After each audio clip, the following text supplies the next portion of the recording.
Well, hello everybody. Thank you for coming and listening to Alpacas. So my name is Krystal, and if anybody would like, we do have headphones down here for anyone who may have trouble hearing the microphones or anything. If you want extra and you want the headphones, you're more than welcome to use those. Are we good? Okay. Am I too loud? Don't breathe. Okay. So if you guys want to use the headphones, you're more than welcome to go ahead and use the earphones. So my name is Krystal. We have been invited here because we have an alpaca farm. We live in Maryland. We've had the alpaca farm for about 25 years now. So I'm actually here with my husband. We're in the other room in the corner. And we have the alpaca product set up. So this is a little sampling. I will talk about some of the product and the stuff that we do with the fiber. But before that, just a little bit more background on us and our farm, what we do, and then of course, information about the alpacas.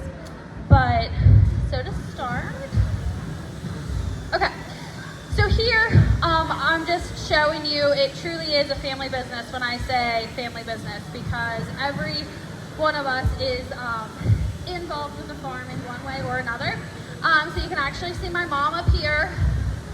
So her and I are the ones doing a lot of our shows and stuff like that where we go. My dad down there, we actually dress the alpacas up in different costumes, and we'll see some pictures of those later because some of them are pretty good. And so he thought he would dress up too because he was leading a parade with one of the alpacas. This is my son and my husband. He's the one over there, hopefully smiling while I'm not there. But, so my son, they love walking the alpacas. They love being there all day and just getting to pet. He sees what he goes, Paca? My Paca? Paca? And he sits there and walks around with it all day. And then my nephew's actually in 4-H. We do have a 4-H program, which we'll talk a little bit more about as well. And so that picture was after we were watching them show, and they got a little break, and he actually got a grand champion on his grapes that he grew. And so he was showing us those, which was pretty cool for him. And then my sister there as well. And like I said, we're constantly involved with the alpacas. We're doing a bunch of different things with them, but we'll talk about those as well.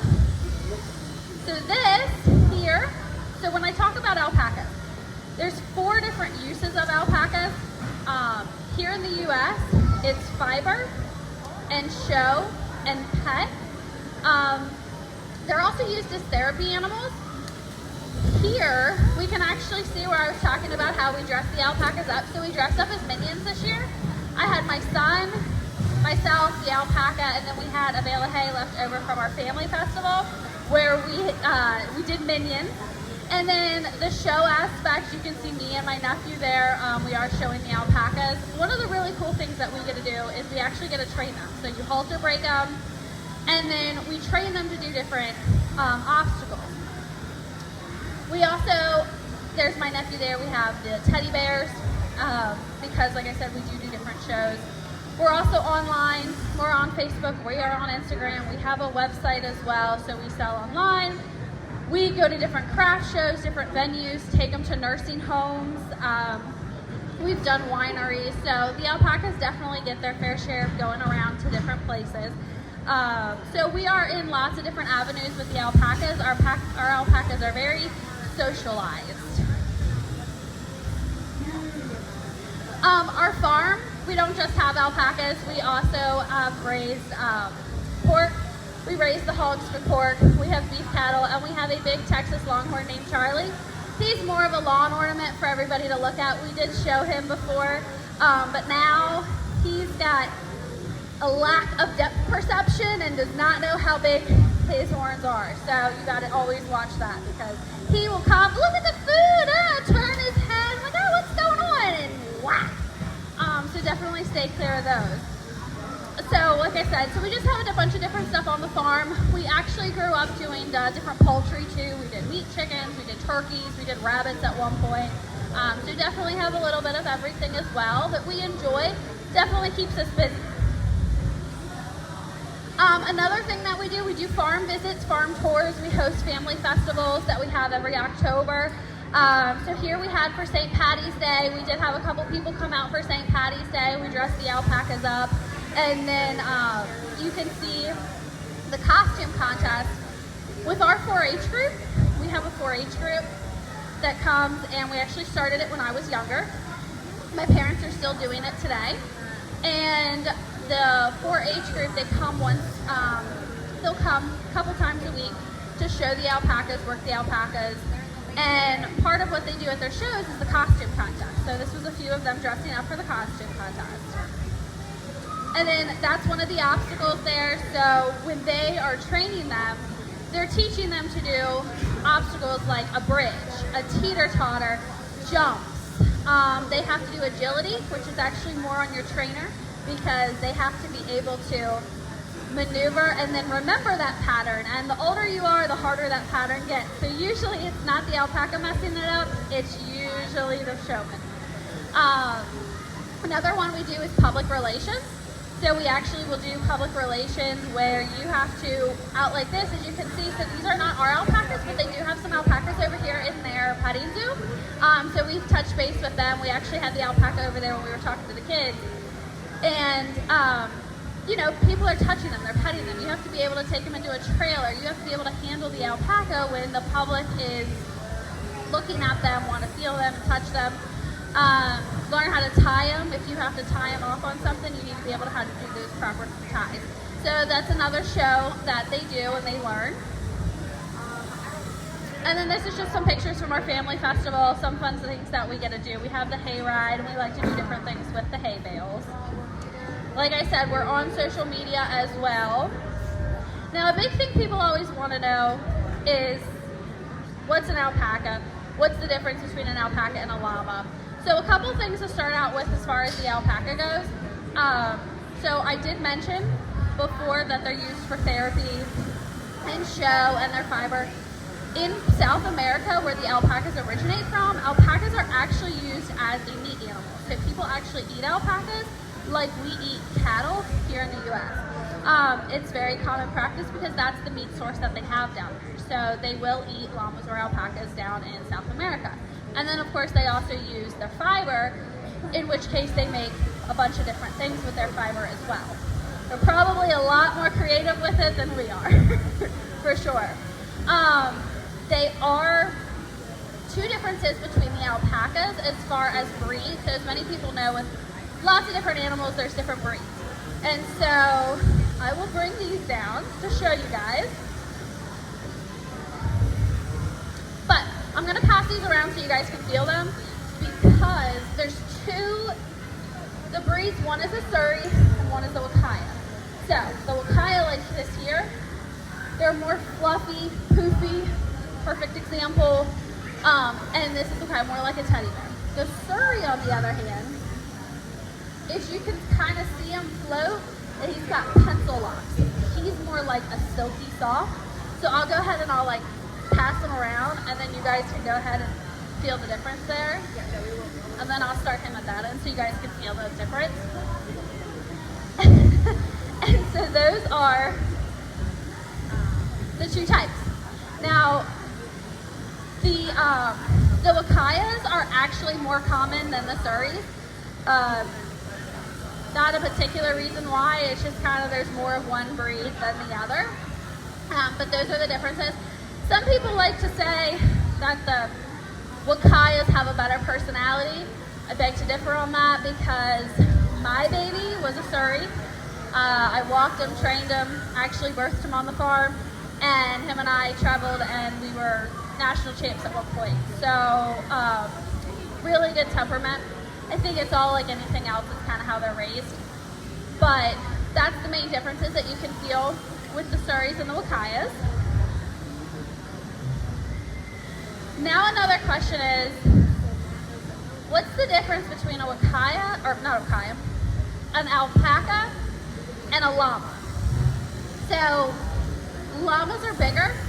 So the far picture over there is the llama, and then I have the two middle pictures are the alpacas. So you'll notice, first look at the ears. The llamas, they have kind of like banana-shaped ears, whereas the alpacas, they have pointed.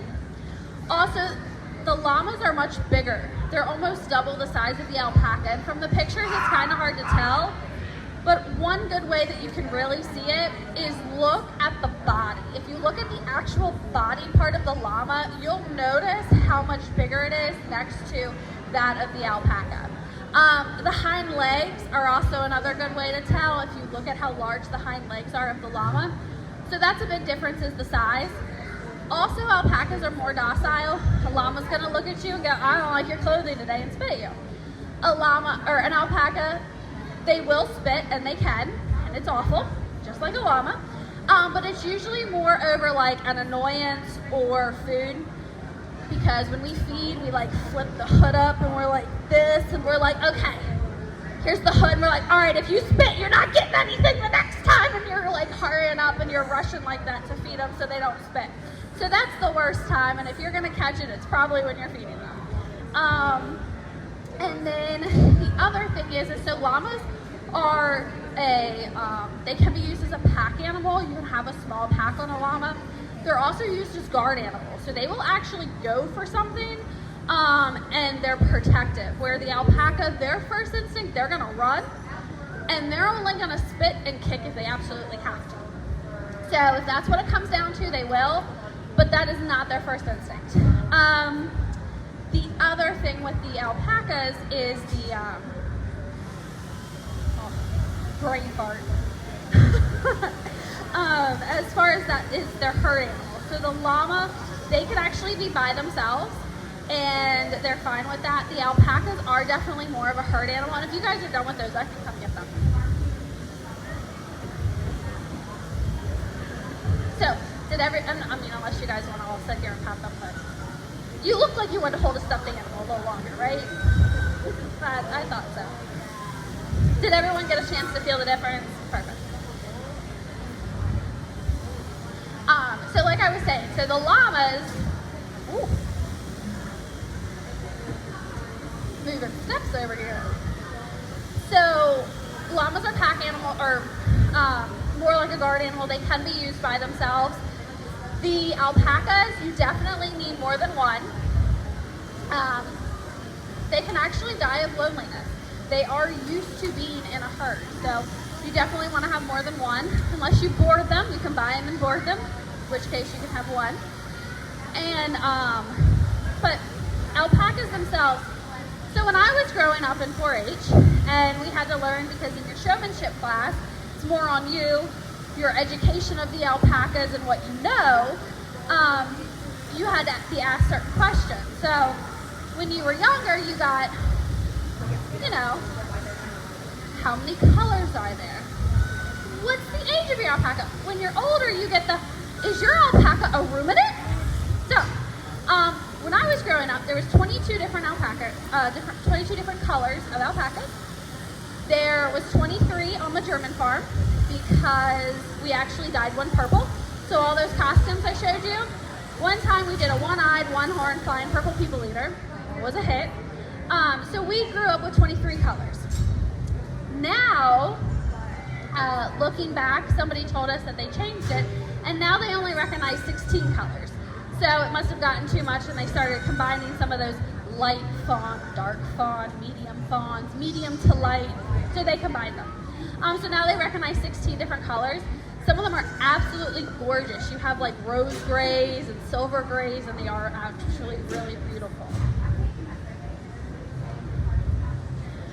So this was my picture to show you. I kind of skipped the 4 different uses. So actually therapy, fiber, show, and then the products. So at our farm, we like to accommodate everybody. I had 2 grandparents in a wheelchair. So we actually do hay rides, and we make it handicap accessible for those people in wheelchairs. And so this is actually somebody, the family, one of our 4-H families that we work with, their mom, where she works, we actually bring people who have different disabilities, and they actually come to the farm and volunteer on the farm and do different things. So we do that.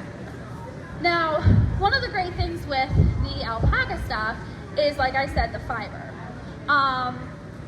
So one of the big things with the fiber is the quality of the fiber and what it's known for. So alpaca is actually, it's considered a luxury fiber because it is one of the softest fibers out there.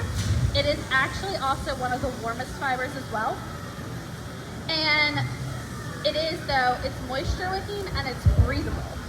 So was you're wearing different wool socks, you might sweat.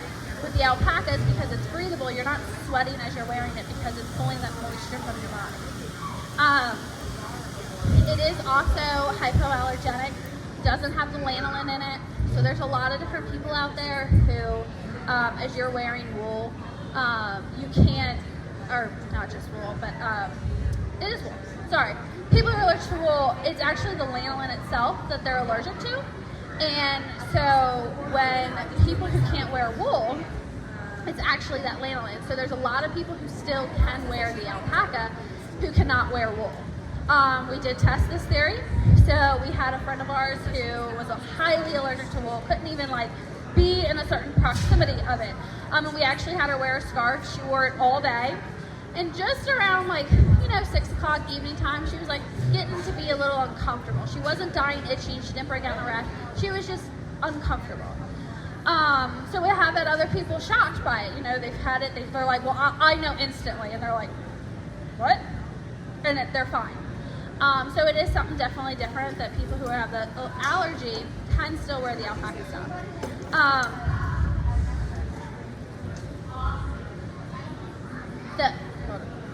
Hey guys, the computer's gonna die. I don't know where the plug is. I just got the alert on here. There is a list of different things. The alpaca fiber, most people don't find it itchy. It is also water resistant. So as it rains, here's their fiber, they'll be soaking wet. And if you were to spread their fiber open like this, it would be perfectly dry inside. It's nice when it comes to headbands and stuff, so I absolutely love these. So like rain and snow, it sits right on top. If you were to flip this over, it would be perfectly dry on the inside, and you just literally watch it roll right off. I like to use mine as a headband. They're my favorite item, hence why I brought more of these and everything else. With our fiber, so we actually do have some fiber that we make out of yarn. And with the yarn, I don't have a cord or anything, I don't know. So with some of our fiber, we actually do dye some of our own products because we do make some of our own products. Some of it we have made here in the US, and then we also do import some from where the animals originate from, giving us a little bit more of a variety. The alpacas themselves, they actually do originate from South America. So like Peru, Bolivia, Chile, they're used to more of those colder climates. And I mean, you have ours now, we shear them, they love the water, some of them. And you actually put the water, when we go to spray them to cool them off, they have less fur on their chest area, underneath their leg, underneath their body, on their legs. So we actually spray them with water. If you were to spray them on the top, again, because that water sits on top, it actually traps in the heat and makes them hotter. So we always have to do it on the underneath here part. And then they go roll around in the dirt. They absolutely love it, and they get muddy and filthy, and they don't care. But they are used to more like being in like the mountainous area. And another really cool fact for them is, so they have the toenails. So here, where they're domesticated, we actually clip their toenails. But outside of that, they actually have a pad. So if you flip the foot over, on the bottom of it's actually a pad. Then, so this is just to show you a few of the different things we have. So I do have some stuff up here. Like those pictures there in the middle, they're actually rugs. We actually have dryer balls. Great. People are like, what the heck are those? It's pulling the moisture from your clothes, so it saves on your energy because you're not running your dryer as long, which also saves on the wear and tear of your dryer. You don't have to run your dryer as long. It also doesn't leave the film on the screen that the dryer sheets leave. So the dryer balls are pretty cool for that because it will pull the moisture from the clothes. And then just to show you some of the stuff, like I have scarves, we have headbands and gloves, tons of different socks, sweaters, bags, and yarns, and then of course all of the animals and stuff like that, so that I have up here, as I was showing you. So, well, the computer officially died. So, was gonna check because they actually had an alpaca over here and we were gonna bring it over, so let me check real quick to see if they're still gonna bring over the alpaca, and then we can take a look at Gracie. Nope, I didn't touch it. I don't. I told them that it said it was going dead, but I don't know what's what because it's not my computer. We finished the basement. You didn't plug the computer in. Finished the hardwood floors because they were. Watch this. Carpet. Don't try this at home. Check that out. So they are gonna bring Gracie. Coming back. What's on park? It was unplugged with the charger. Well, then it must have happened before I came up here because it was on 7%. It was on 7%.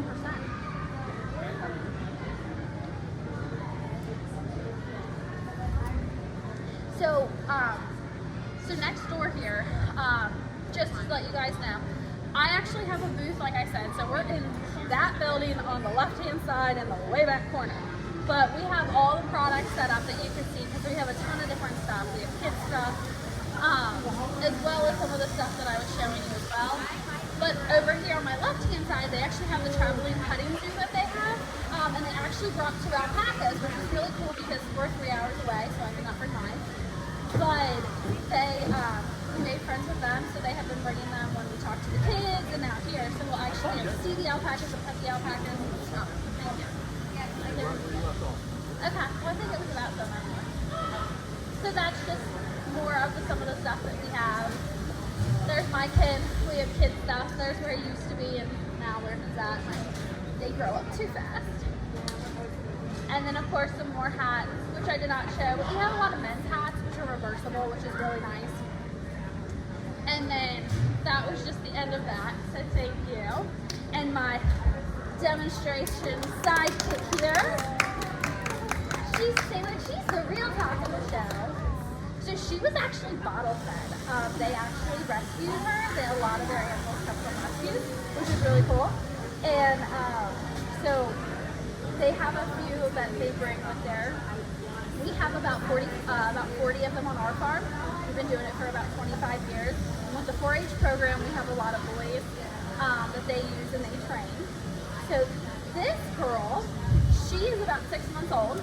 And what's really cool about her is you guys are going to be able to feel what the prime fiber feels like. So baby alpaca is a lot softer than your regular alpaca. Your regular alpaca is soft. It is one of the softest fibers out there. But your baby alpaca is that fine, soft, sticks to everything. What, Chips? It sticks to everything.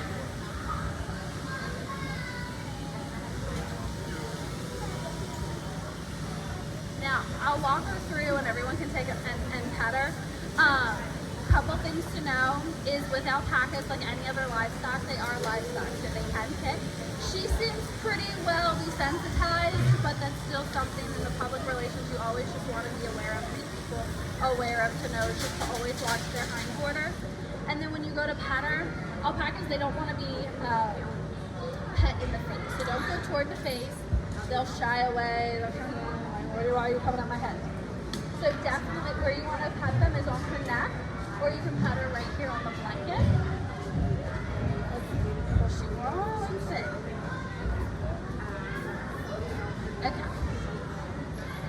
We shear them once a year in the spring. And when we shear them, well, when everyone's done petting you, I'll show you. Because we shear them, what we do is we shear them in sections.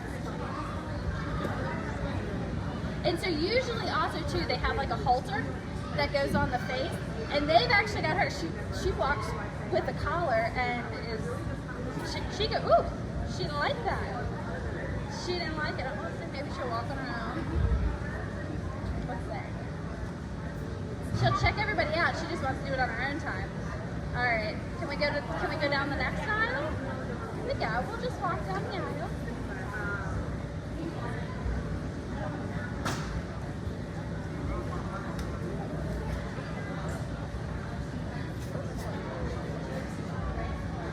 Get her from the back there. All right, you got one more person. All right, we're gonna walk this way for a second.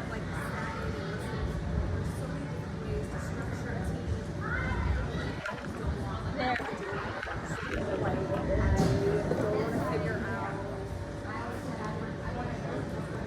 And then if you guys take a look at their feet, like I said, so they got those 2 toenails. So in the wild, being in the mountains and on the rocks, you guys want help? Being in the mountains and on the rocks, they're naturally going to trim down. Whereas domesticated, we trim them.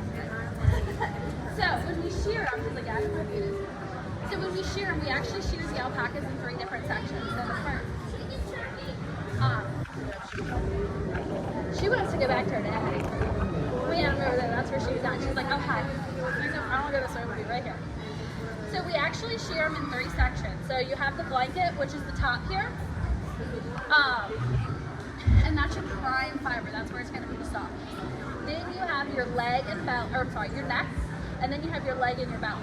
So a lot of people are like, what's the difference? Well, if you think about it, their leg and belly, they're constantly laying down, they're constantly cushy. The top half doesn't see nearly as much dirt. So it's usually softer because it hasn't had all of that. And then of course your neck, again, it's not seen as much. But a big thing with it is the fiber. So when you're showing alpacas, one of the things you want to look for is something called crimp. And what that is, maybe. So it's pretty much the waves is how to explain it in the fiber. So of course, the more waves that it has, then the better quality the fiber is how they rate it. Another thing that they look for is uniformity. Uniformity in the fiber. And what's really crazy is the length. So the length of an alpaca fiber, it can actually reach Wakayas up to 5 inches and Surreys up to 7 inches.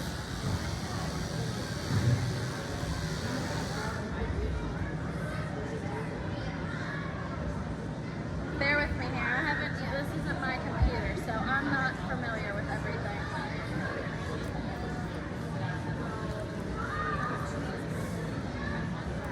So if you can see in this picture here, do you see how many waves and crinkles that is?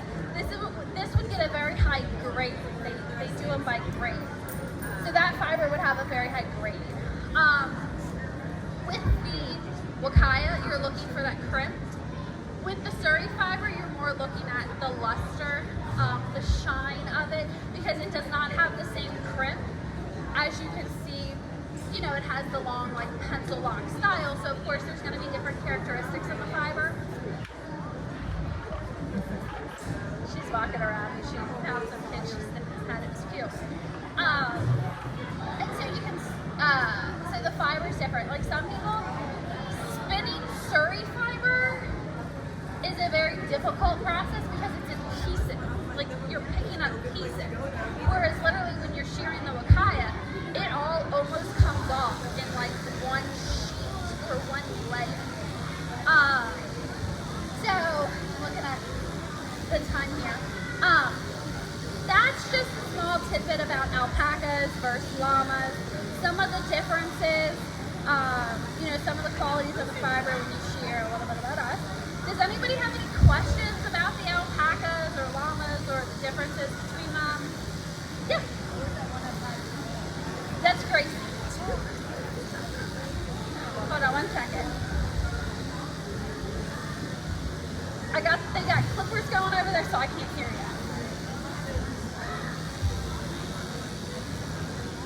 So the question was, if anyone can hear, is what do you feed them? So we feed them grain and hay. We actually worked with our local co-op to produce a feed with different nutrients and stuff like that in it.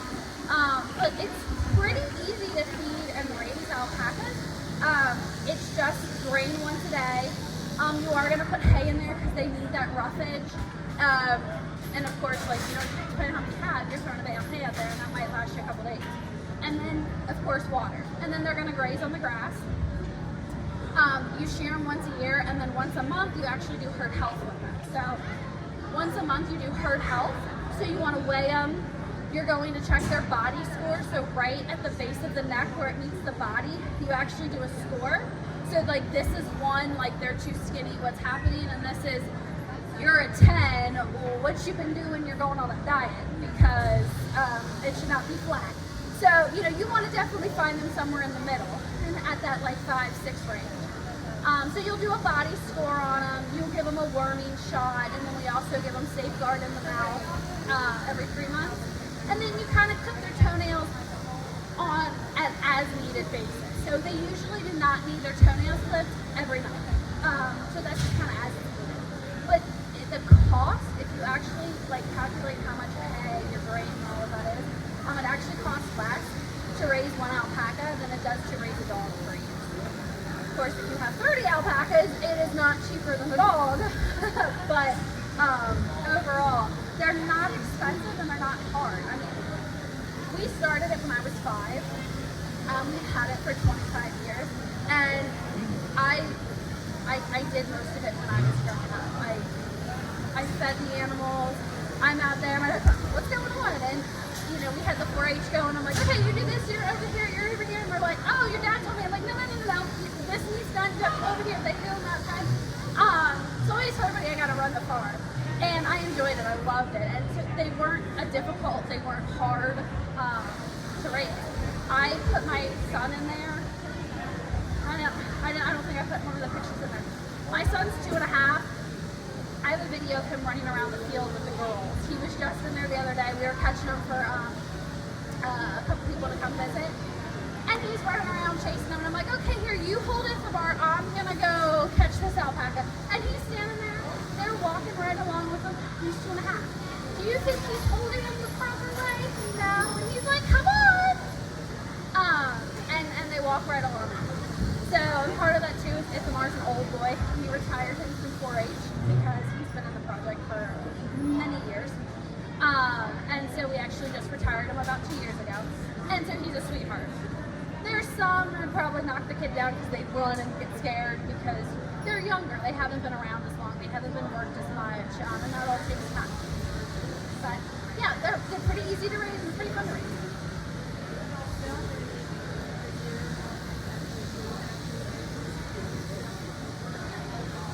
No, we do sell them.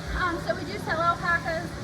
Like I said, we sell the fiber raw, we sell the urine, and we sell the product. So yeah, that's my parents are but it just kind of depends. So we have a couple 4-Hers. They really liked the boys that they had, and so they actually bought the boys that they worked with during 4-H. So that's happened because, you know, they get attached, they fall in love, and they don't just want to work them for 4-H. And we also try to encourage the kids to rotate, not always use the same alpaca, so you get more of an experience. But some of them buy them, and then we've had, you know, people reach out and contact us. Hey, I want to get interested in alpacas. I'd like to know more. We invite people down. Like I said, we do an open house. We have events at the farm. We did yoga with alpacas one year. That was kind of cool. And then also we usually open up the farm when we do shearing day. And people will come, they'll get interested, and we've sold girls that are pregnant or with a Creole on the side because people are interested, they want to start their own farm. And that's another thing, actually. Baby alpacas are called crias. So, you know, everyone has their calf, colt, so alpacas are called crias. So that's pretty cool. Yeah. Oh. Say that again. Do they always have such a nice personality, or do they get mean sometimes? Most of the time they do, but also think of it as, like if you go out to the girls, they're not as friendly because they don't get worked as much. Their gestation period is 11 to 11 and a half months. I know what it's like to be pregnant. If I was pregnant for 11 and a half months, I wouldn't always be the nicest person either. So, like you go out and work with them, they don't want to necessarily be pet as often. They're not just going to spit at you, but they're not going to want to be pet as often. They're not going to be as curious, you know, oh, hey, love you. Whereas some of your boys, I can literally sit there and I can just stroke and pet because he's used to being handled, he's used to being around people, he's been trained, he's been desensitized. And because girls are pregnant, you usually only show them like the first year or two, and then after that they get bred. And if they have a Cree on the side, you can't show them. So usually, yes, they're still friendly, and some of them, they have their personalities. Like anything else, they have the personalities. Oh, let me come up and see you. Let me spend time with you. Oh, you're gonna feed me. They're very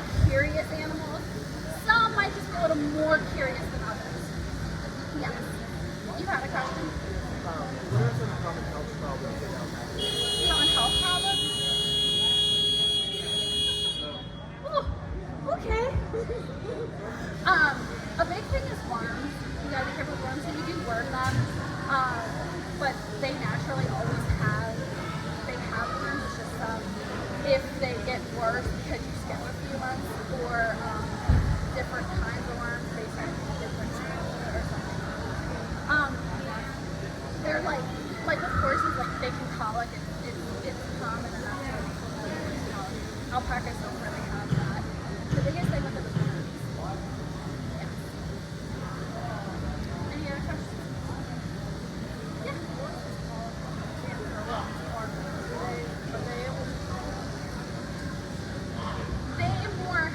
Yes, they can spit up. It happens sometimes when they eat too fast. They're like, and there will, like, they could feel them get really cancer now. And they like chew a cud like cows. So when they sit there and they're chewing a cud, and that's when they spit, that's what you're getting on those spits. I'm not gonna lie, if you get spit on, it sucks. Like you think, oh hey, you're going out for the night, hey, go feed the animals real quick. You go feed the animals and you get spit on. Guess who's not going out and you gotta go back up and you're showering from head to toe and like soaping up like 4 times. It smells awful. Yes. Any other questions? Yeah. Are they okay in pairs, or do you need to have a larger group? You're okay in pairs. So the alpacas, they just can't be by themselves. They just need another companion. I mean, and I have seen people where like they have one alpaca, but they're in the field with like a donkey or something else.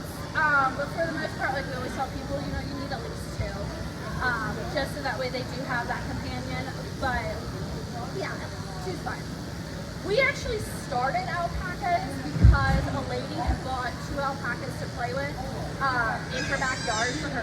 She wanted something for her grandkids to play with. We were sitting in Fuddruckers and we were reading.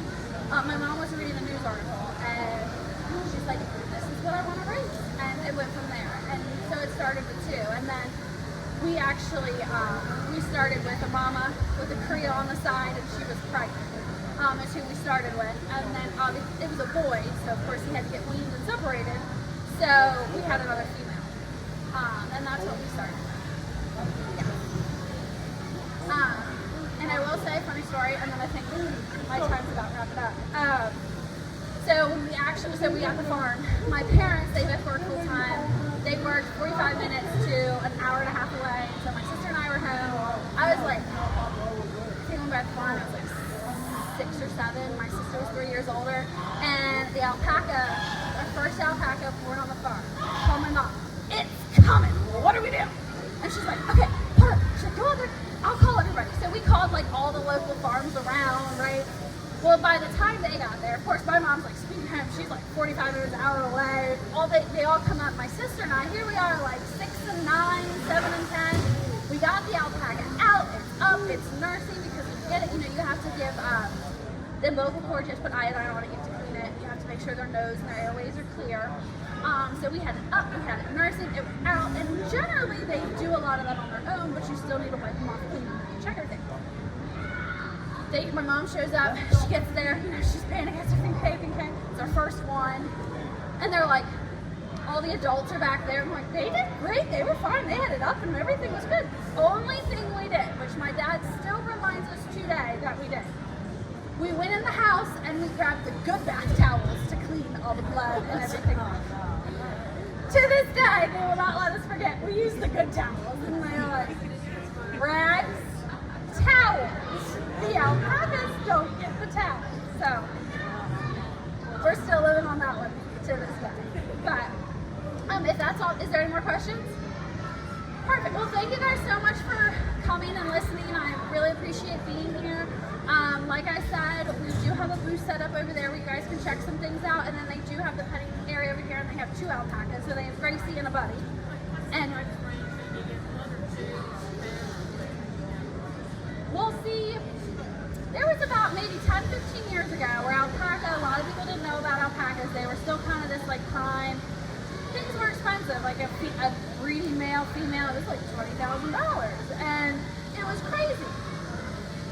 Not all of them were that much, because it's like if it was a mom and they were pregnant and they had a Creole on the side, possibly, obviously people don't pay $20,000. I'm telling my parents were not paying $20,000 for that. But they had like breeding males that were going that high. Outside of that, you could get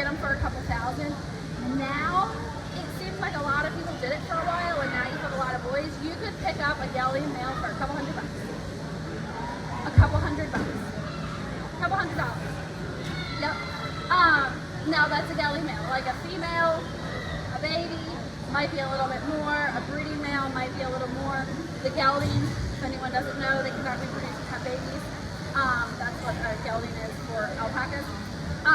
And so like our 4-H boys, like, you know, when they want to buy them, they're not expensive. So you could get into it with a couple boys for a couple $100 with the alpacas.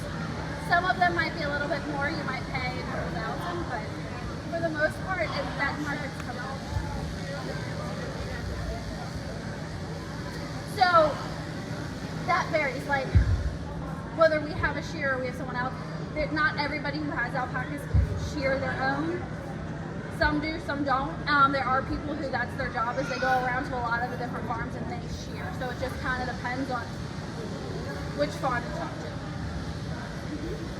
But, well, perfect.